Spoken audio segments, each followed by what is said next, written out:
Shanti, everyone. Welcome to your next normal. It's always nice that we take this time now, wherever you are around the world, to just steal these few moments to capture, to nurture these few moments for the soul, the life within you. It's a big deal. It's a major big deal. To nurture the life, the soul that's within you. Today's topic is a big one.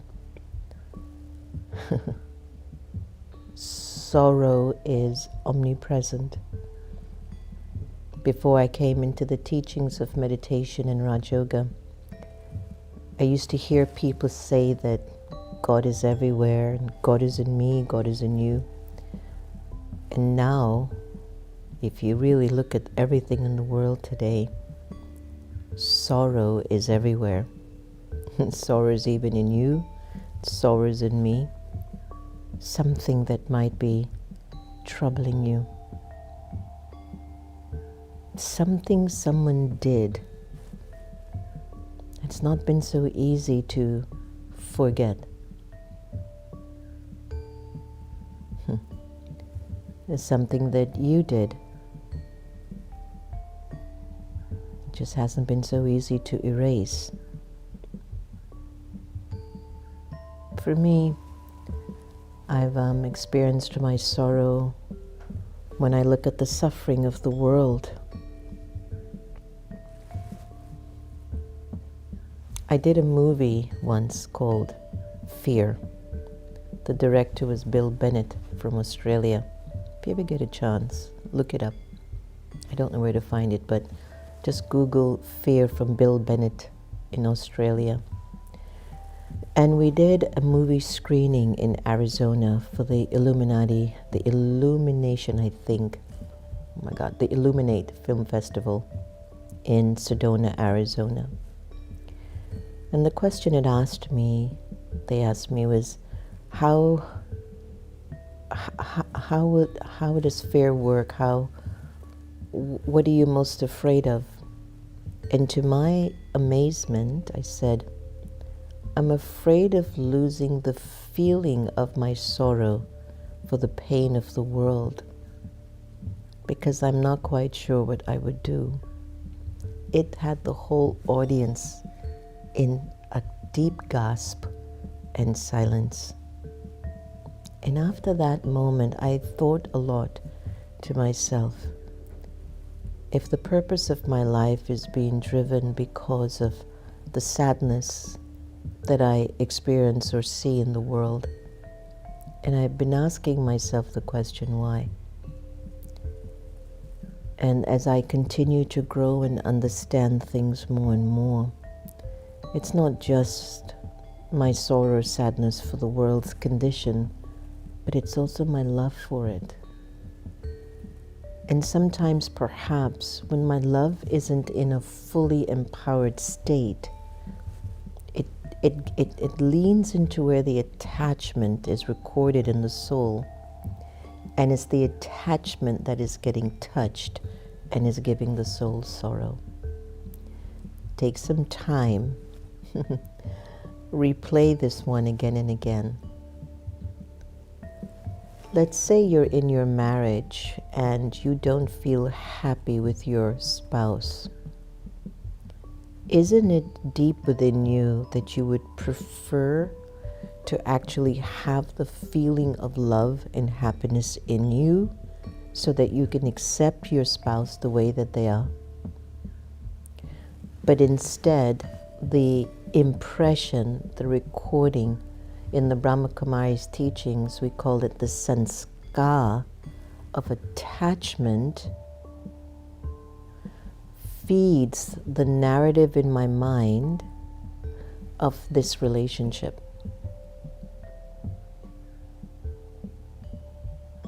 So it gives me more sadness. Someone visited me yesterday from India, and they blamed the West. It's okay. They blamed the West for India's decline in their values and the way that their kids are growing. Boy, they made a little mistake on that one for me. And so I just went, what's the oldest civilization, the West or the East? And he says, of course, the East. Who is, again, oldest, America or India? India.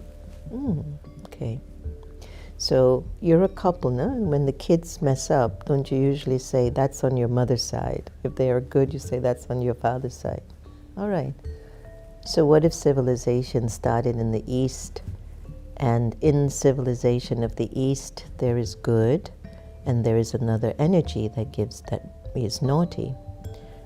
What if you kind of envision that from the East, this has been spreading throughout the world for thousands and thousands of years, and the West inherited the East's good and bad? That's on your side of the family. No, that's on your side of the family. It gave him a whole new perspective on not blaming the West for India's naughtiness at this time for their young children. But I was actually saying, forget the countries, forget the geography. It's vices: anger, lust, greed, attachment, ego gives you sorrow. And if that recording is inside of you, you can have it good on the outside. You'll find something is a mess, something is a problem somewhere, and you'll have sorrow. I've been bitten by mosquitoes when I'm traveling. That little tiny thing, that little tiny insect with a little wing and one hell of a bite has given me sorrow for days. I'll tell you this. So what is this thing? Sorrow. If I've not been physically well, if I've had surgery, or maybe me and my family are going through something, or the world is not going in the direction I envision it in my mind right now, why do I feel sorrow? Why is it that we think it's always green on the other side? Somewhere outside of us, it's going to be better. And for a temporary period, maybe you go to a new relationship or a new country or a new job, or you buy new clothes or new shoes, you find a new friend, come up with a new recipe, whatever it is, it gives you joy temporarily. And here comes algae again: anger, lust, greed, attachment, and ego. And you're still not happy. I know people who have it so good and they're still not happy. And it's the compounded feelings and experiences over a long period of time of even little mosquitoes of sorrow, biting at the subconscious and the conscious on a daily basis. Happen to scroll through a little bit on YouTube or on Instagram, you see some leader has now done something to hurt another group of people, or you hear terrorist attacks over there, little sorrow coming in, people are being so mean. It hits you a little bit at a time, and then it builds a kind of a foundation in you that you're not even aware you're living in sorrow. You forget completely who you are. And you think only of the way of the world, but not of the way of God, not of the way of the divine, not of the way of your capacity and your truth. My younger days, you might have heard me tell the story. My boss was, this manager in this company was drunk with his power and He didn't want to make me move any further than I should in the company or whatever. And I could sense his disdain and his insecurity when I would come into his presence.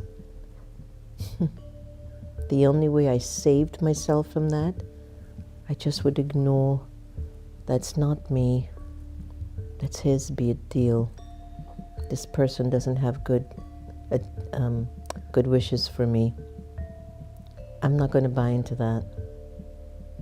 You have to ignore it when it comes in front of you. There are people who will dim your light because that's the only way that they feel that they can shine. You have to have enough wisdom about that. When you're young, it takes a little time to understand that.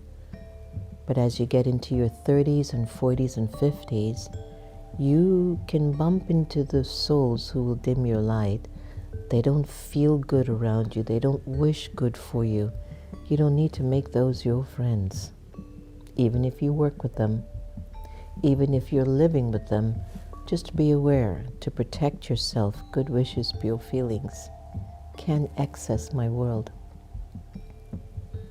It's fundamentally your responsibility to remember your true sense of worth. When God made you in His image, He made you pure-hearted. He made you peaceful, loving, joyful. He made you wise. He made you so wise. And with that wisdom, you developed the power to discern what you want to think and how you want to feel. So how do you get rid of sorrow that's been kind of tapping away in your conscious and your subconscious for maybe this whole lifetime or many, many lifetimes? Remember who you are.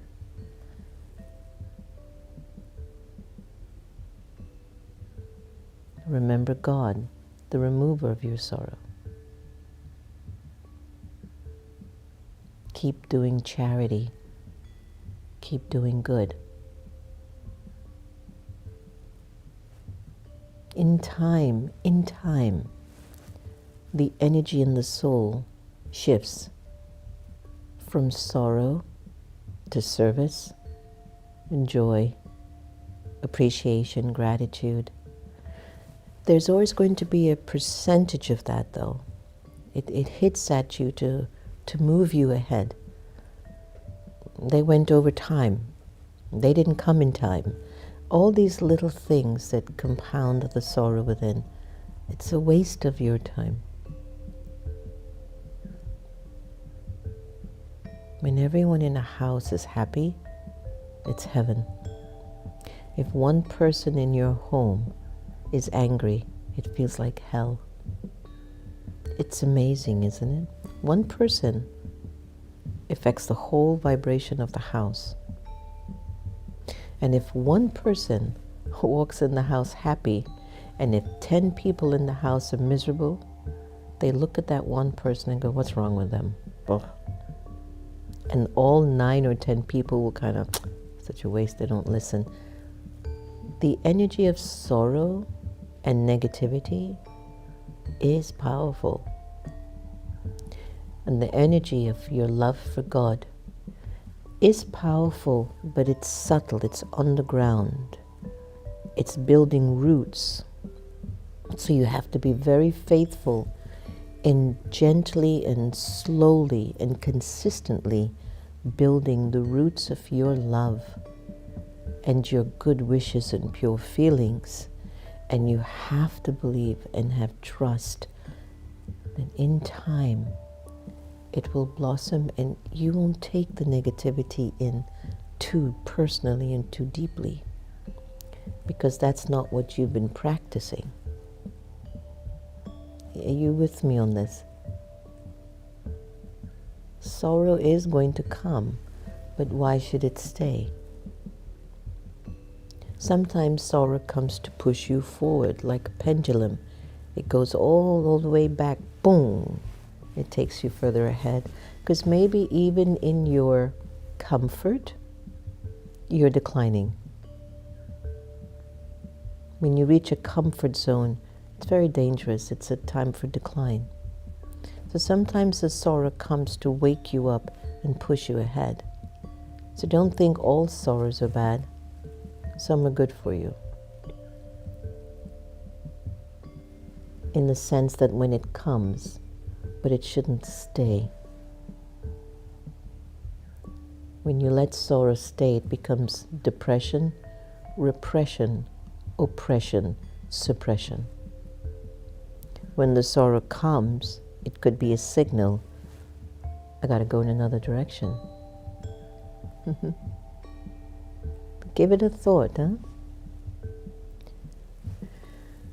If we're made in the image of God and it's light, and light is everything that is positive and pure, then when I'm not happy, if I'm not positive, if I'm not pure, if I'm not using my wisdom, I'm not with God. I'm not connected. That means danger zone. That means at any time, some great tragedy can occur in my life if I'm not keeping myself good enough. Energy attracts. So if I'm miserable or sad or sorrow, somewhere, somehow, I'm going to find it. Even if it's a little mosquito bite. One time, I bumped the same toe. Oh my gosh, I remember that time. 3 times within 2 days that I fractured that tiny toe. I don't know what was happening in my karma. Oh, it was so painful. And I was like, what is happening? Why am this happening to me? It was like I was going through this energy of pain, you know? I just had to deal with it. I just had to deal with it. But I didn't like it. And sorrow feels like that. If you get used to it, that's just where you stay.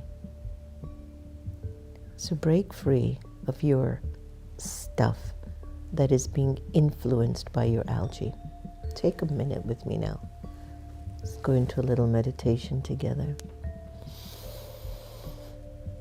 And just visualize the world behind your eye, you, the soul, immortal, eternal, imperishable, being of light, free from self-doubt, regret, being victimized, carrying the weight of the world on your shoulder, of sorrow. What would your inner world feel like?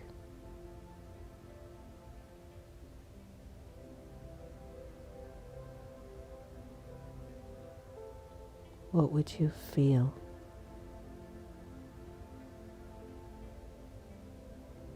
How would you feel?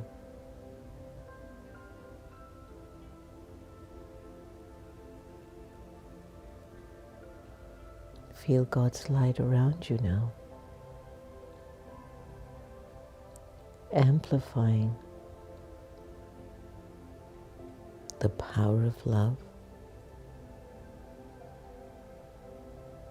and peace and wisdom.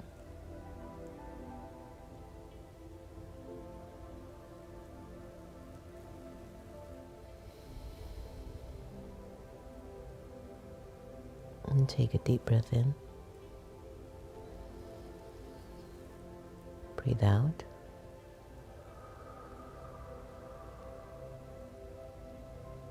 Breathe in again. Breathe out.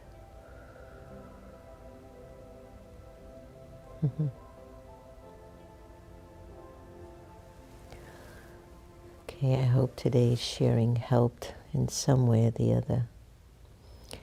And please, nobody should comment on, well, what do you do with the sorrow in Palestine and Gaza and America and this? Don't. That's another session. I'll have to talk about that. That's some deep-rooted individual and collective karma. And we can do a whole week of karma in another time. All right, let's go to our awakened intelligence and how to remove one's sorrow according to Brahma Kumaris. It is seen as something that arises when the soul forgets its true original nature of peace, love, and purity. Great. To remove sorrow, they emphasize soul consciousness and connection to God. That is true. Number one, realize that you're a soul. Shift your body consciousness of I am this body role or relationship to I'm a peaceful, pure, and eternal soul, to soul consciousness. This detachment will help you to not take hurt and loss personally. Number two, connect to God in our lesson called Raj Yoga. God is seen as the ocean of peace, love, and power. By mentally linking with God through silent remembrance, you absorb His qualities and heal inner sorrow. That's a good one. 3, understand the law of karma. Sorrow often comes from misunderstandings about why me. Realizing that all experiences are outcomes of past actions will help you to accept and move beyond pain with dignity. 4, cleanse and empower your mind. Regular study of spiritual knowledge, which we call the Murli, fills the mind with pure, positive thoughts, gradually dissolving sorrow and negativity. Number 5, give and receive good wishes, my favorite. They encourage practicing giving pure, elevated thoughts to others, even those who hurt you. It cleans your heart and frees you from emotional burden. That requires your humility. Ego will not let you do this. Your humility will. So that means if you're in that ego stage, you're giving yourself sorrow by not being able to give your good wishes to that soul. Number 6, stay in the awareness. It's all a drama. Life is seen as a predestined drama in which every scene has meaning and benefit. Remembering this will reduce sorrow about what could have been. Number 7, surrender and trust. Letting go of attachment to outcomes and trusting the benevolence of God, who we call Baba, and the drama will bring you deep inner peace. That is fantastic. Thank you, Awakened. Brahma Kumaris is making a difference. Let's go to our beautiful Sister Gita effect and enjoy the magic and the beauty of the soul.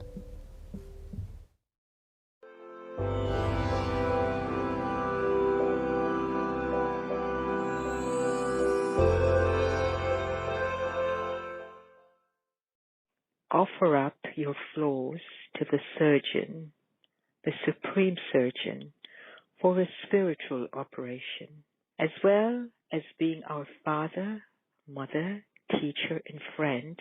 God is also the surgeon who specializes in removing those things that make us feel bad and sad. He is a technically advanced surgeon because he does not remove by cutting out, but by dissolving. It is like leaving a piece of ice in the sun. It just dissolves. It is that easy. However, for such a dissolving to happen easily, you must make a profound decision. You must offer up the blockage and decide honestly that you do not want it anymore. For example, the resentment that has lasted for years, the critical, judgmental nature that alienates so many, the constant fearfulness that cripples all your initiative. Operations are not usually pleasant, but when we have the anesthesia and trust in the surgeon, they're not uncomfortable. This anesthetic of divine love and trust in the surgeon's skilled and gentle hand overcomes your hesitation. The operation done, you can move forward. There may be a little pain in the form of fear, and old needs may re-emerge, but the operation has been successful even if some attention is still needed. So, the surgeon is here. Offer whatever flaw it may be to the Supreme Surgeon. The anesthesia is I am a soul. Om Shanti.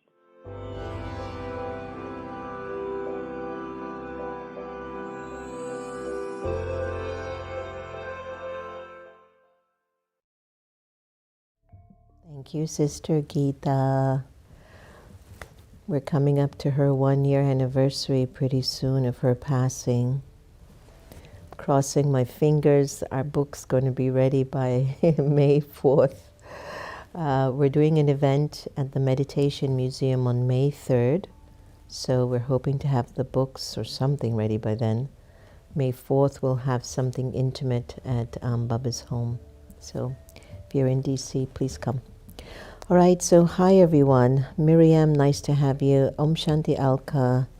Hi Angela. Oh yeah, we did do a show with Bill 3 years ago. You been around that long, girl? All right. Hi Anita Dakal. Hi Duke. We got your receipt about the books coming, so we're looking forward to that. Wendy, good morning. Welcome. Lilawati. Tamil, nice to have you from Malaysia. Hope everything is okay. Neha, Kushali, Kailash, thank you for your blessings. Annette, Nirmala, Jackie Woodside, Indu, thank you for joining us. And just looking forward to a lot of the good that is out there in the world. You have to find it. Find the good. Find the good. Don't look for the negative. Find the good. All right, thank you all so much for joining us on the Next Normal today. I wish you really all the best. I really do, because I wish it for myself. Take care of yourself and take care of others. Lots of love. Om Shanti.